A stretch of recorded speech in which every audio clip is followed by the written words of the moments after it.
The Plucky Squire review. This interesting phenomenon where playing certain games can warp your perception of others. It's a classical saying, the best is the enemy of the good. After diving into the future-packed titles, brimming with ideas, simple games like Walking Simulator or Linear Adventure start to feel underwhelming, leaving you with a nagging question: That's exactly what happened to me after playing Satisfactory, a game that lets you build factories however you like and invent your own challenges. The next title on my review list was the Plucky Squire. At first glance it looked charming, but I quickly found myself itching to escape it confused. But let's not get ahead of ourselves. Let's start fresh. The story unfolds in a fiction children's book called The Plucky Squire, chronicling the adventure of a young hero named Judd. Across colorful pages, Judd journeys through a whimsical kingdom, saving the land from all kinds of calamities, especially the schemes of the villainous wizard Hamburgump. After yet another defeat, Hamburgump stumbles upon a startling revelation. He, Judd, and everyone in the magical realm are merely characters in the book. Armed with a newfold Metamagic, Humphrey begins rewriting the rules, stepping out of the book and dragging objects from the real world back into it. Naturally, Judd catches wind of chaos and relies his friends towards the wizard himself. That thanks to a scoof with Humphrey, Judd absorbs some of his metamagic himself, giving him the power to manipulate the story in unexpected ways. At first, the premise sounds promising, a classical adventure tale where the characters are self-aware about their fictional existences. However, I would recommend tempering your expectation. The Plucky Squire delivers a storyline that borders on overly simplistic. Grump marches his army of minions across the magical lands, and the heroes follow to undo this damage. It's the kind of story labeled for kids, in the worst way possible, toothless, shallow, and utterly devoid of ambition. The humor is tame, eccentric characters are rare, and dark or intense moments are virtually non-existent. Even there, rewriting the story concept is barely explored. Sure, the villain drags tanks and heavy artillery into the fairy tale world, and the Judd jumps into way across pages, but with such a creative setup there's so much more that could be done, like bending narrative logic or escalating a war or who rewrites who. The lack of depth extended to the characters as well. Judd is joined by two companions, a wizard artist and a troll drummer. Sound intriguing, right? Unfortunately, the game used maybe 10% of their potential.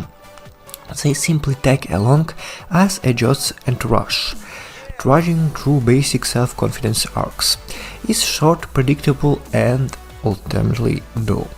Another narrative issue is the unclear stakes. Why should we care?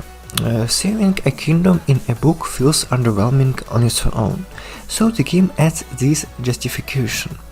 The book will inspire a boy in a real world to become a successful children's author, but if a Hamburgump rewrites the story, the boy's bright future is lost forever.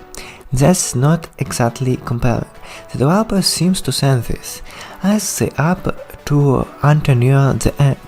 Now saving the book also saves the entire world. The supposed treat, a mutant butterfly monster destined to get swatted by any passing antagonist. Color me unconvinced. Let's move into the gameplay.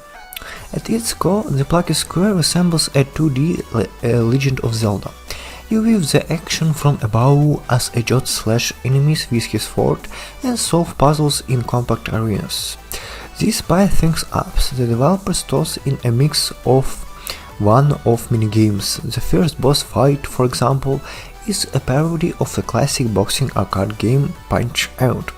Later on, you will encounter shooting galleries, rhythm duels, and other quickly activities. These moments are amusing but never rise above fleeting wow effects. The game's most unique mechanic revolves around metamagic. For example, Jot might come across text describing a giant beetle blocking the path. True enough, there's a massive beetle in the way. By swapping the word giant for tiny, the beetle shrinks, allowing passage. The game also introduced green portals that let Jot leave the book's pages and explore the 3D surface of an empty table. While the concept sounds intriguing, the execution falls flat. Interaction are limited to specific scenarios, like tilting the book to roll object or flipping page to access new areas. Even outside the book, the gameplay boils down to basic combat and puzzles. The main issue is the Plucky Squire is richly linear. The game drags Jot and his friend from chapter to chapter with no room for exploration. Unlike Zelda, where finding a new tool unlocks secrets in open world, here you are stuck following a predetermined path. Even the puzzles feels restrictive. While you can swap certain words or manipulate objects, every solution is predetermined. Attempting creative solution often results in failure, or worse, a hollow acknowledgement. At one point I tried an unconventional approach, enlarging a bridge to bypass an obstacle. The game rewarded me with a trophy for the idea, but still forced me to use the intended solution. It's frustrating to see hints of creativity squashed by rigid design. And this rigidity defines the entire experience. A game about breaking boundaries that ironically keeps the player firmly boxed in. So, verdict. There's a bittersweet irony in the game about breaking free our boundaries being so constrained. The concept, character stepping out of the book to rewrite its story, is brilliant, but the execution is sorely lacking.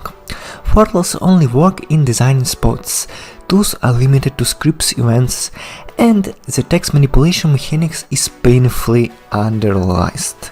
If you're familiar with the indie puzzle game Baba Is Here, which let players rewrite rules to bend game logic in fascinating ways, then Plucky Squire will feel downright improvised.